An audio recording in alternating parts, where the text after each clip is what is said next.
கள்ளுண்டு மடிவோம் என்று தேவ திருவுளம் உணர்ந்து பாதகர் உயிர் தந்த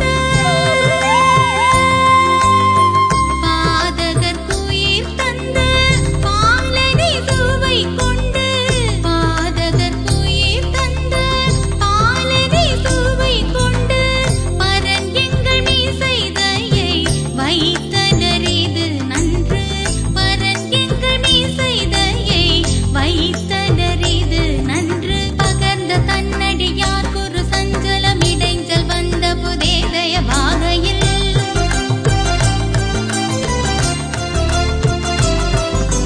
ஆறில் நேரிடும் ஞான செய்த முதல் சூரியன் முன்னிருள் போலவே சிதறும் சாசனி சனி பமா மக மக சனி சக மக மபா நி சக மக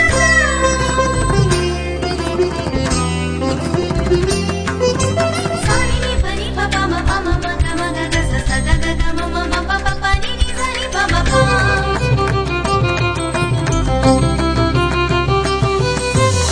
மக பமா மா பனி சனி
கிறிஸ்துவுக்குள் அன்பான கர்த்தருடைய பிள்ளைகளே, உங்கள் யாவரையும் ஆண்டவராகிய இயேசு கிறிஸ்துவின் ஈடு இணையற்ற பரிசுத்த நாமத்தினால் உங்களை ஆசீர்வதிக்கின்றேன், வாழ்த்துகின்றேன். கர்த்தர்தாமே தம்முடைய பரிபூர்ண நன்மைகளினால் உங்களை நிரப்பி நீங்கள் இம்மையில் சுகித்திருக்கவும் மறுமையில் நிலை வாழ்வை பெற்றுக் கொள்ள உங்களுக்கு அனுக்கிரகம் செய்வாராக. இதனாலே நாம் தியானிக்க இருக்கிற வேத வசனம் 1 தீமோத்தேயு 6ஆம் அதிகாரம் 6, 7, 8 வசனங்கள். போதும் என்கிற மனதுடனே கூடிய தேவ பக்தியே மிகுந்த ஆதாயம். உலகத்திலே நாம் ஒன்றும் கொண்டு வந்ததும் இல்லை, இதிலிருந்து நாம் ஒன்றும் கொண்டு போவதும் இல்லை என்பது நிச்சயம். உண்ணவும் உடுக்கவும் நமக்கு உண்டாயிருந்தால் அதுவே போதும் என்றிருக்க கடவுள். ஆம், அருமையான கர்த்தருடைய பிள்ளைகளை, போதும் என்கின்ற மனது, இதை விட ஒரு பெரிய ஆசீர்வாதம் வேற ஒண்ணுமே இருக்க முடியாது. இந்த போதும் என்கின்ற இந்த மனது என்கின்ற அந்த அபிஷேகம், அந்த வல்லமை, அந்த கிருபை நமக்கு வேணும்.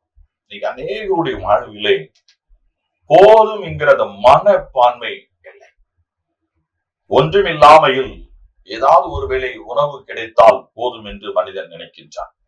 உணவு கிடைத்தவுடன் 3 வேளை உணவு கிடைத்தால் நன்றாய் இருக்கும் என்று நினைக்கின்றான். 3 வேளை உணவு கிடைத்த பின்பு அவன் என்ன நினைக்கிறான்? நான் வசிப்பதற்கு ஒரு வீடு இருந்தால் நன்றாய் இருக்கும் என்று சொல்லுகிறான். வசிப்பதற்கு ஒரு வீடு கிடைத்து விடுகிறது, உடுக்க உடை கிடைத்து விடுகிறது. அதுக்கப்புறம் யோசிக்கிறான், நல்ல வசதியான ஒரு வீடு கிடைத்தால் நல்லா இருக்குமே. அதுக்கப்புறம் யோசிக்கிறான், அந்த உணவு விதவிதமா இருந்தால் நன்றாய் இருக்குமே என்று நினைக்கின்றான். அடுத்து நினைக்கிறான், உடுத்திருக்கிற உடையை குறித்து விதவிதமான உடைகளை உடுத்தினால் நன்றாய் இருக்குமே என்று நினைக்கிறான். இப்படி மனிதனுடைய நிலையை நீங்க பாத்தீங்கன்னா, போதும் என்கிற மனது இல்லைன்னா உங்க மனம் சஞ்சலப்பட்டு கொண்டே இருக்கும். ஆசை மனிதனை கொன்று விடுகிறதா இருக்கிறது. இன்னைக்கு அநேகருடைய வாழ்விலே ஆசை, அதுவும் பேராசை. இந்த பேராசை நிமித்தமாக அநேகர் தங்கள் வாழ்விலே அநேக நன்மைகளை இழந்திருக்கின்றார்கள். நிம்மதியற்ற ஒரு வாழ்க்கை வாழ்ந்துட்டு இருக்கிறார். நல்ல உணவு இருக்கும், நல்ல ஒரு உடையை உடுத்திருப்பாங்க, நல்ல ஒரு வீடு இருக்கும். ஆனா தன் உடன் பிறந்த சகோதரன், இல்லைன்னா உடன் பிறப்புகள், இல்லைன்னா தன் வீட்டு பக்கத்துல இருக்கிற இன்னொரு குடும்பம், அவங்க நம்மளோட ஒரு பெரிய வீட்டை கட்டிட்டாங்கன்னா, ஒரு வசதியான வீட்டை கட்டிட்டாங்க அப்படின்னா உடனே இவங்களால தாங்கி கொள்ள முடியாது. ஏன்னா அதே போல ஒரு வீடு நமக்கும் என்ன செய்யணும் வேணும். அதை சதா நினைத்து கொண்டு இவங்க தூங்காம, மனதில் நிம்மதி இல்லாம சஞ்சலப்பட்டுட்டே இருப்பாங்க. போதும் என்கிற மனது இருக்க, அதை விட பெரிய ஆசீர்வாதம் வேற எதுவுமே இல்லை. அதான் அவர் அழகா சொல்றார், போதும் என்கின்ற மனதோடு கூடிய தேவ பக்தி. எப்ப பார்த்தாலும் கர்த்தருடைய சமூகத்துல வரும்போதெல்லாம், ஆண்டவரே எனக்கு அது வேணும், இது வேணும், அப்படி வேணும், இப்படி வேணும், இதுதான் நம்முடைய புலம்பலா இருக்கு. ஆண்டவர்கிட்ட கேளுங்க, ஆண்டவரே போதும் என்கிற மனதை எனக்கு தான். நீர் எனக்கு எல்லாம் போதுமானதை தந்திருக்கிறது. 3 வேளை ஆகாரம், ஒரு வேளை ஆகாரம் இல்லைன்னா அது ஒரு குறைவு தான். உடுத்துக்க உடை இல்லைன்னா அது ஒரு குறைவு தான். தங்குவதற்கு ஒரு உறைவிடலாம் அது ஒரு குறைவு தான். ஆண்டவர்கிட்ட கேட்கலாம், ஆண்டவர் சொல்ல உரிமையா எனக்கு தாருன்னு சொல்லி கேட்கலாம். அதான் அவர் சொல்றாரு, உண்ணவும் ஒடுக்கவும் நமக்கு உண்டாயிருந்தால் அதுவே போதும் என்று கடவுள் என்று அங்க சொல்றாரு. அப்ப இதெல்லாம் ஒரு மனுஷனுடைய வாழ்விலே அடிப்படை தேவை. இது ஆண்டவருக்கு தெரியும். இது ஆண்டவர் கொடுக்கின்றார், எல்லா மக்களுக்கும் கொடுக்கின்றார்.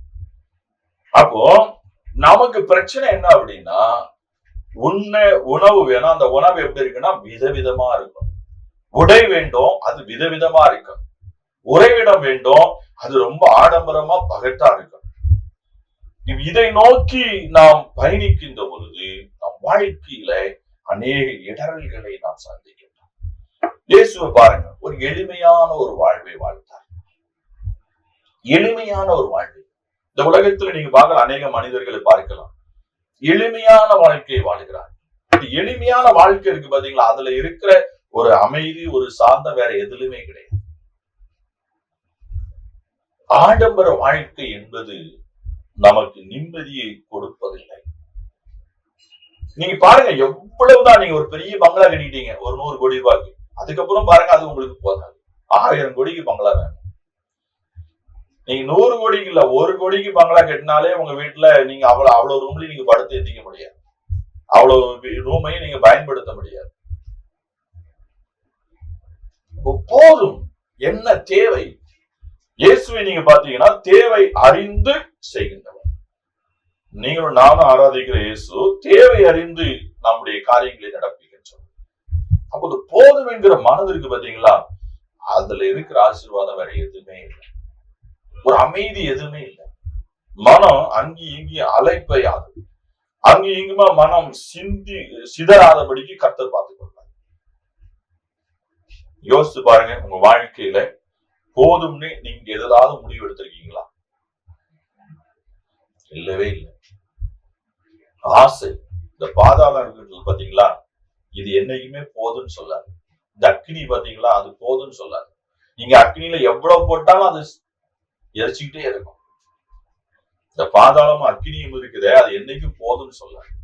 அப்போ நம் மனதும் போதும் என்கின்ற நிலையை அடையாமல் போனால் நாம் ஆசீர்வாதத்தை இழந்து விடும், மன அமைதி இழந்து விடும். இன்னைக்கு அநேகருக்கு மன ரீதியான வியாதிகள், சரீர ரீதியான வியாதி, மன ரீதியான வியாதியை அடிப்படையாக கொண்டு இருக்கின்றது. படுத்தா தூக்கம் வராது, சதா ஏதாவது நினைச்சு மன குழம்பிட்டே இருப்பாங்க, மன அழுத்த நோய். அருமையான கர்த்தருடைய பிள்ளைகள், போதும் என்கிற மனது கற்றுக்கொள்ளுங்க. போதும். நீங்க எவ்வளவு சாப்பிட முடியும்? ஒரு நாளைக்கு எத்தனை உடையை உடுத்துக் கொள்ள முடியும்? உங்களுக்கு ஒரு 50 உடை ஒரு நாள்ல உடுத்த முடியுமா? முடியாது. ஒரு நாளைக்கு 5 நேரம் நீங்க சாப்பிட முடியுமா? முடியவே முடியாது.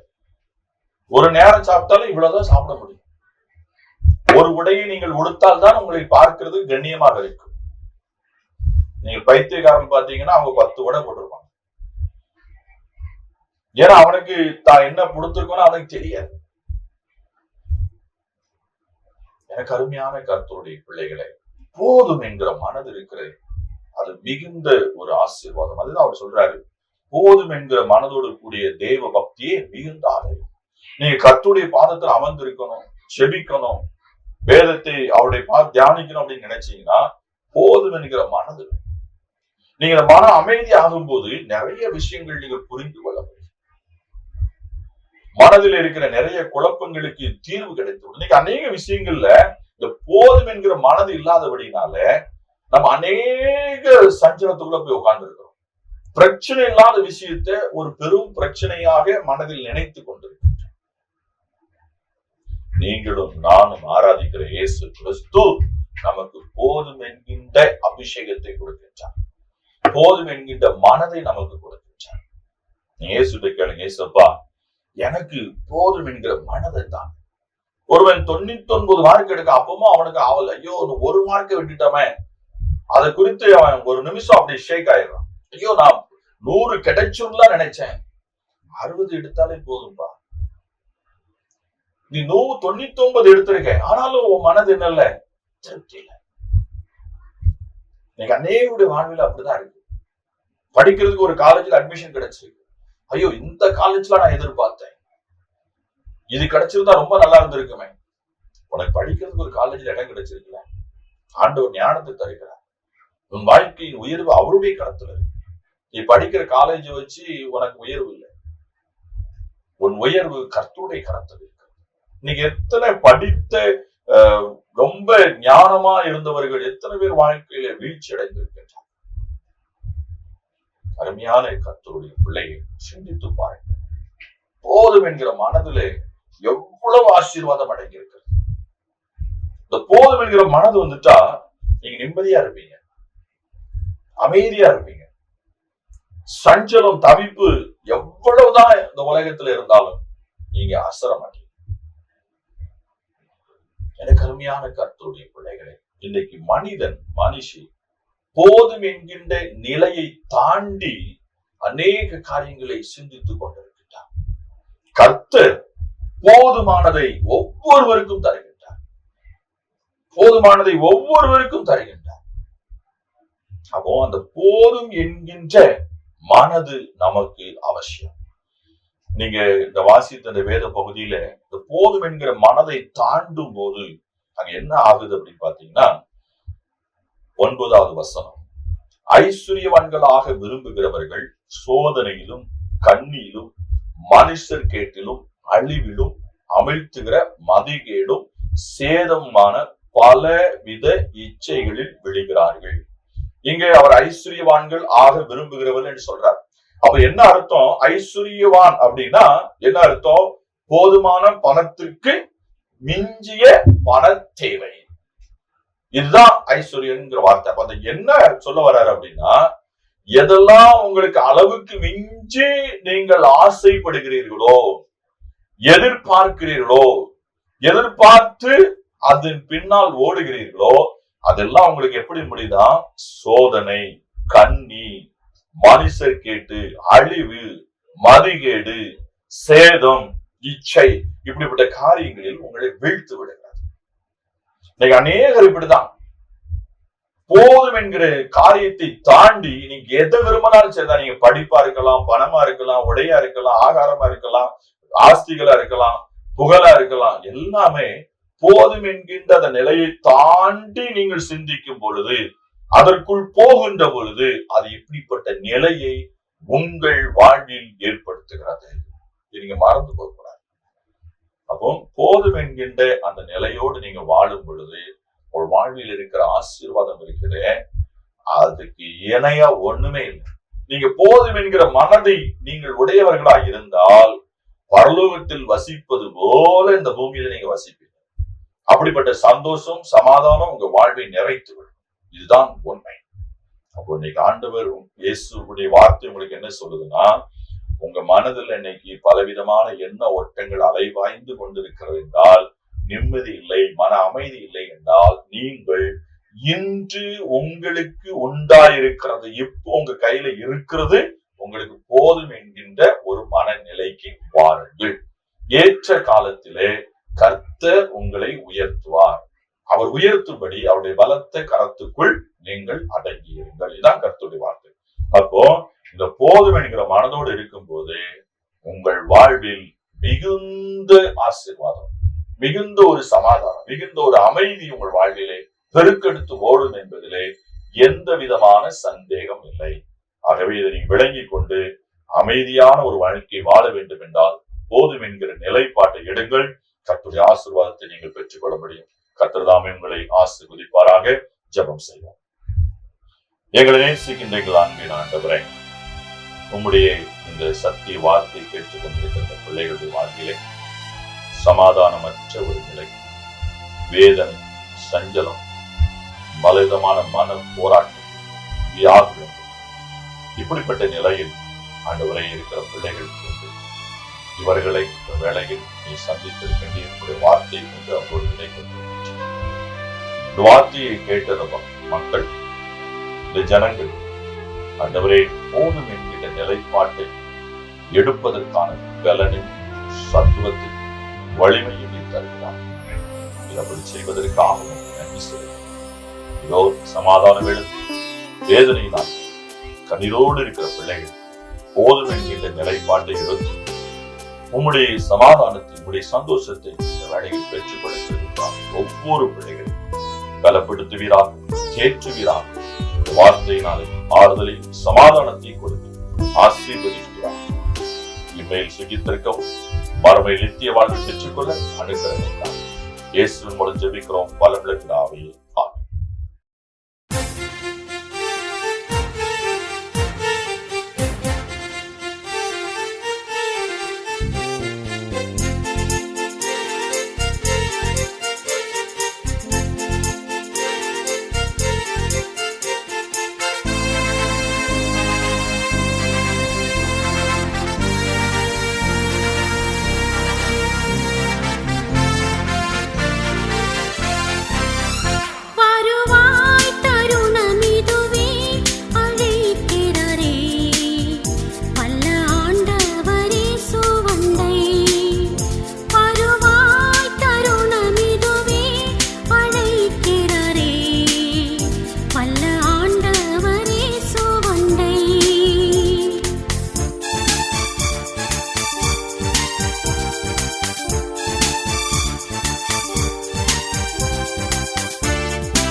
நானே நல்ல மேய்ப்பன், நானே நல்ல மேய்ப்பன், இந்த உலகை ஆளும் மேய்ப்பன், இந்த உலகை ஆளும் மேய்ப்பன்.